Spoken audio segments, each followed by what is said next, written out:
Sí, ahora me corresponde un poco, sin abusar del tiempo, tocar algunos temas que tienen que ver precisamente con el área de educación, que es el área a la cual me dedico con mucha más fuerza, para el tema de la constituyente. Partiendo de lo último que han señalado Luis y Alba, el tema de la educación laica. Pero la educación laica debe quedar contemplada como rango constitucional, como prohibición incluso de que en las escuelas, los liceos y las universidades se desarrolle alguna religión. Es terrible lo que está ocurriendo en nuestras escuelas. Yo lo digo incluso como papabuelo que me corresponde ser en esta etapa, la dificultad que uno tiene para conseguir una escuela en la cual no comiencen rezando 2 o 3 oraciones y cantando una estrofa del himno. O sea, escuelas bolivarianas, escuelas públicas que hacen de la fe el centro incluso de su acción, que organizan bautizos, primeras comuniones, actos de grado con misa. En la escuela, cuando uno comenta esto, va incluso a México, por ejemplo, que tiene una constitución, una concepción muy vieja de la escuela laica, ni siquiera sueñan con eso, o sea, y hay fe mucho más grande, quizás acá hay mucha más fe religiosa, pero la sociedad mexicana no acepta, ya es una conquista como tal, el que en una escuela se profese una u otra fe, y eso llevado al rango universitario adquiere características incluso sui generis. Hay universidades que se han planteado, y ustedes lo saben, crear vicerrectorados de fe. Vicerrectorados de fe, que tiene que ver con que ese concepto laico pareciera que es una opción democrática, pareciera que tenemos que en cada escuela someter a votación cuántos son de una fe u otra para determinar la orientación de esa escuela, y podríamos entonces tener una escuela o una universidad católica, otra evangélica, otra luterana, otra gnóstica, de acuerdo a la cantidad de estudiantes y profesores que estén en esta. Entonces yo creo que hay que abrir un fuerte debate en este proceso constituyente para que la escuela pública sea laica, por definición, incluso la escuela en general, pero por lo menos la escuela pública sea laica, pero como prohibición de desarrollar cualquier tipo de fe en sus espacios. Y eso tiene que ver mucho con la recuperación de la mentalidad científica. La escuela es por esencia un espacio para la ciencia, para repensar la ciencia. Y ahí yo sé que voy a decir algo que es incómodo. Nosotros hemos utilizado, mal utilizado, una palabra, los saberes. Y los saberes como antagonismo a la ciencia, y no como punto de empalme a la ciencia. Entonces termina como que la escuela es un espacio donde negamos el desarrollo del pensamiento científico, y lo único que hay que privilegiar es unos saberes que no tienen ningún estatus a veces, sino que pareciera que entonces echarle saliva, exagerando pedagógicamente, a una rodilla, eso es lo que hay que enseñar en una escuela. Yo creo que hay que recuperar fuertemente la mentalidad científica, que quede contemplado, porque la escuela es un espacio. La escuela, cuando yo hablo de la escuela, hablo desde el maternal hasta el postdoctorado. La escuela es un espacio de la ciencia, y eso y en los últimos años, incluso quizás más aún en los últimos años que en años de la Cuarta República, se ha profundizado esa tendencia, incluso en términos prácticos, porque el concepto de laica incluso viene de la propia Constitución del 61. Entonces ahí tenemos que hacer una revisión profunda que nos permita resolver buena parte de las debilidades que tenemos al respecto. El otro tiene que ver con el tema de la universidad. Yo creo que hay que comenzar a reglamentar también de alguna manera el origen de las universidades. O sea, y disculpa que aquí tal vez vaya contracorriente, pero no es posible que estemos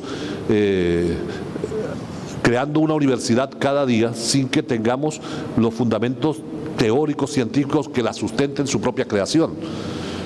Es decir, todos hemos vivido la tragedia de cuando se crea una u otra universidad, comienzan a decir: Belkis, tú que alguna vez diste un seminario sobre tal cosa, ven y da la clase esta. Rubén, tú que diste tal cosa, te vi publicar un artículo, vas a ser el profesor de tal materia, cuando no son el resultado de productos de investigación. Yo estoy profundamente convencido que la única manera de romper con la dependencia del conocimiento y tecnológica es que las universidades sean paridas de centros de investigación. Ese es un debate que tenemos que librar acá. Lo que tiene que florecer en esta etapa tal vez son 10, 20, 30 centros de investigación que se atrevan a crear sea el punto de partida para futuras universidades, pero además rompiendo con la matriz colonial, no a través del pregrado, sino a través a la inversa, tal vez de los posgrados. Atrevernos a pensar toda la universidad de manera distinta. Una universidad que después de 10, 15, 5, 8 años produciendo un centro de investigación de calidad, termine creando posgrados que formen a los futuros profesores de esa universidad. O sea, tenemos que atrevernos a pensar en este proceso constituyente la universidad que necesitamos para un proyecto de independencia como el que nos hemos atrevido a recorrer. Y ahí abrir algunos debates. Algunos cuando lo venimos diciendo se sienten aludidos. Yo cuando lo digo en la Universidad Bolivariana, que es una universidad de la cual soy profesor fundador, digo, ya no tienen sentido las universidades nacionales.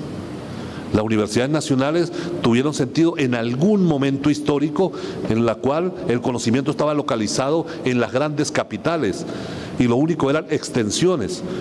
Yo estoy convencido que hoy incluso ni las universidades de Estado, sino universidades de las ciudades. Hoy el desarrollo tecnológico, el crecimiento del conocimiento hace que la universidad sea la universidad del territorio, pero el territorio de la ciudad. ¿Entiende? Y eso implica un debate muy grande. Significa que profesores que se mueven y no universidades que se extienden. Otro tema que tenemos que también discutirlo de alguna manera en este proceso constituyente que abra paso a legislaciones ya especiales tiene que ver con la apertura y cierre de carreras. Nosotros acá abrimos carreras sin que tengan fecha de expiración y eso nos lleva a algunos dramas. Nosotros cuando estuvimos en el viceministerio todavía nos acusan porque cerramos el Programa Nacional de Formación de Educadores, pero en ese momento, bueno, pero el de educadores, para decirlo algo, con una capacidad de absorción interanual de algo así, en el mejor de los casos de 32.000 docentes, teníamos en ese momento 506.000 estudiantes de educación. Es decir, un Estado responsable tiene que tener la cantidad de oferta académica que requiere el país. No es posible que tengamos en un país que puede absorber interanualmente 500 a 1.000 administradores, tengamos 30.000 estudiantes de administración, como los teníamos y los seguimos teniendo. Y ese es un debate que debe tener rango constitucional, cómo se corresponde a ofertas. Y eso implica, por supuesto, tocar algunos callos, los callos de nosotros, los que somos docentes universitarios. Porque si nosotros estamos acostumbrados en la vieja lógica de universidades que abrían carreras eternamente, a ser el profesor de investigación o de sociología 1, o de procesos productivos eternamente por 25 o 30 años. Y por supuesto eso choca contra nuestros intereses corporativos. Es decir, un profesor en un modelo, un profesor universitario en un modelo de universidades que abren y cierran carreras sabe que se tiene que mover en carreras y tiene que tener también un perfil profesional distinto al universitario del siglo XX en procesos no de masificación de la matrícula. Y de pronto en su perfil, si yo mismo reviso mi perfil, es propio un perfil del siglo XX, no del siglo XXI. Tiene pedagogo, especialización en educación rural, especialización en formulación de políticas educativas, una maestría en gerencia, otra maestría en currículos, doctorado en ciencias de la educación, postdoctorado en procesos de evaluación. Ese se corresponde como si yo fuera a trabajar eternamente en la educación, en la formación de educadores. El perfil de un profesor universitario del siglo XXI tiene que ser mucho más contingente, tiene que ver con su desarrollo profesional, con la apertura y cierre de carreras. Esos son los debates que tenemos que abrir, porque si no, eso que decía Pablo Gentili, el secretario ejecutivo de Claxo, para todos los países progresistas que estaban ampliando su matrícula, un libro que escribió hace como 4 o 5 años, decía que el mayor riesgo es de hacer inclusión excluyente, es decir, que demos un título pero que no permita un desarrollo profesional ni laboral, porque excede a las posibilidades como tal de un Estado. Entonces aprovechemos esto también para ver cuál es el modelo de universidad que requerimos. Y ahí yo le agregaría algunas cosas al tema de la responsabilidad social del Estado, a lo que señalaba Alba. Todo el tema de que tenga que ver también con los jóvenes. O sea, no solo los niños, no solo los viejos requieren protección. Yo ayer mismo, con mucho dolor, veía como un joven, que son las cosas también que hay que decirlas en algún momento, pero estaba hurgando un joven de 22 años entre la basura de un sitio donde vendía comida para comer. Bueno, a ese joven, por mucho que tenga 22 años, tiene que haber protección social, que tiene que ver desde un apoyo económico hasta posibilidades laborales. Y tenemos que discutirlo a calzón quitado. Y hay algunas cosas que tiene que ver con mi propia trayectoria de vida. Nosotros tenemos que discutir qué hacer con los jóvenes institucionalizados. aquellos jóvenes que, sobre todo en una sociedad que los niveles de violencia y de infracción de la ley, por decirlo de alguna manera, son crecientes de nuestros jóvenes, nosotros tenemos que discutir qué hacer con estos jóvenes. Es decir, aquellos que se los quitamos a sus familias porque sus familias no les garantizan una formación adecuada y los asume el Estado. Eso es lo que se llama jóvenes institucionalizados, que están en lo que comúnmente se llama albergues de menores. Pero en esas instituciones estamos garantizando el cumplimiento de todos los derechos de nuestra Carta Magna, como el derecho a la educación, por ejemplo. Porque para que exista el derecho a la educación para este sector, debiera existir planes de formación para el sector, debiera existir formación de docentes para trabajar en el sector, debería haber una política de infraestructura adecuada para el sector.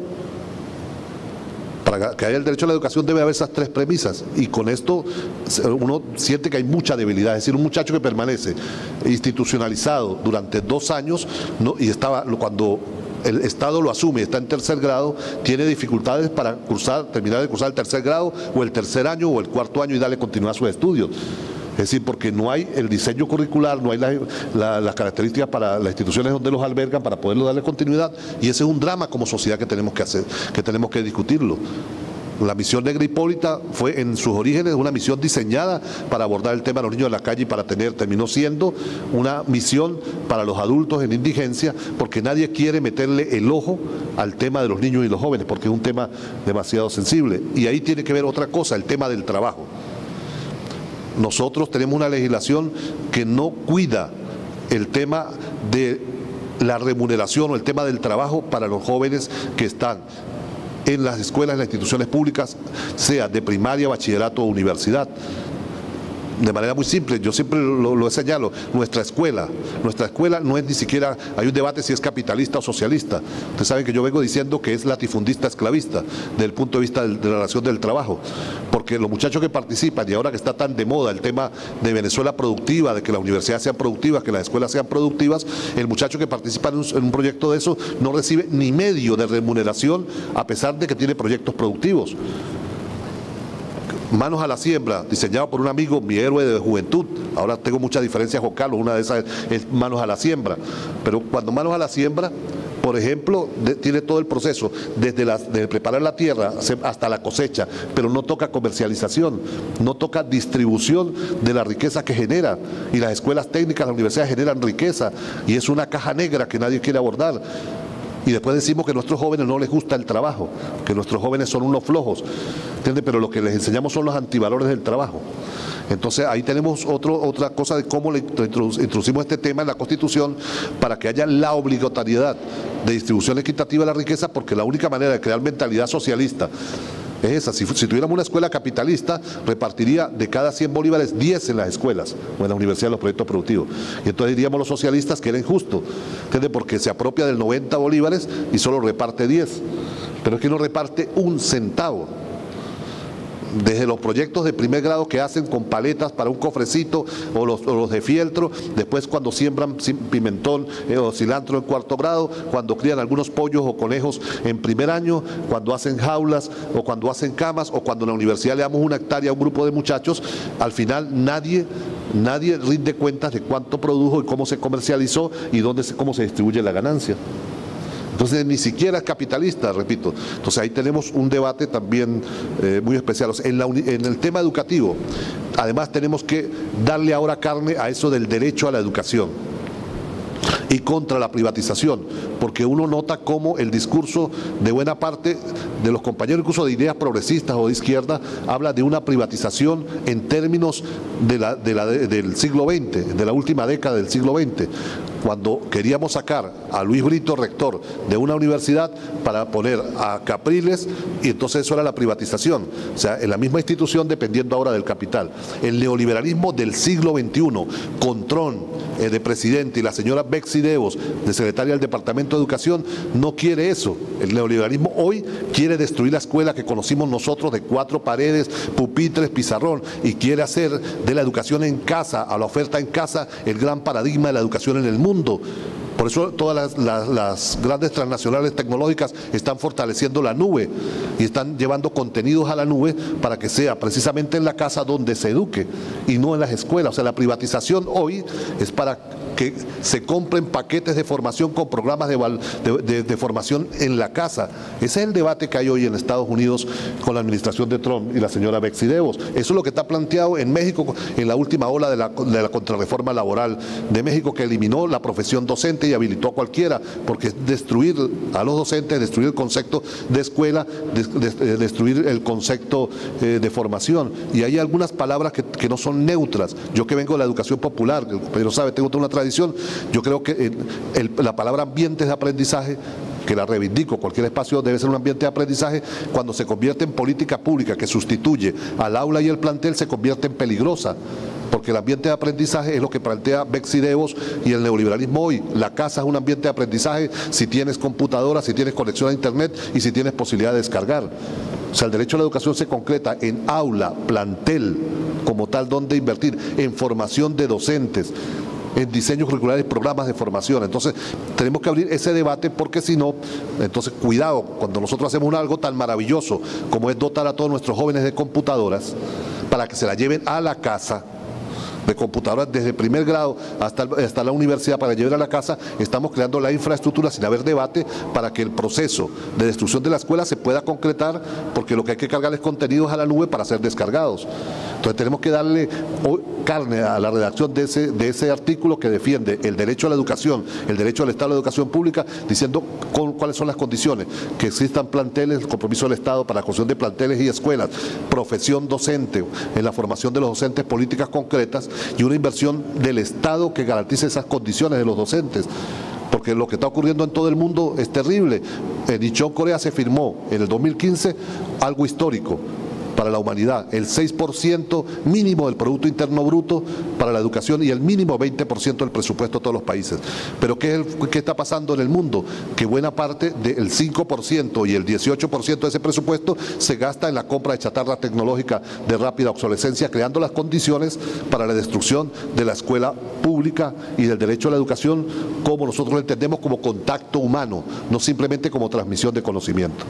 Entonces, ahí hay una serie de aspectos, sobre todo el derecho a la educación, que son fundamentales discutirla en el marco de esta constituyente. Gracias.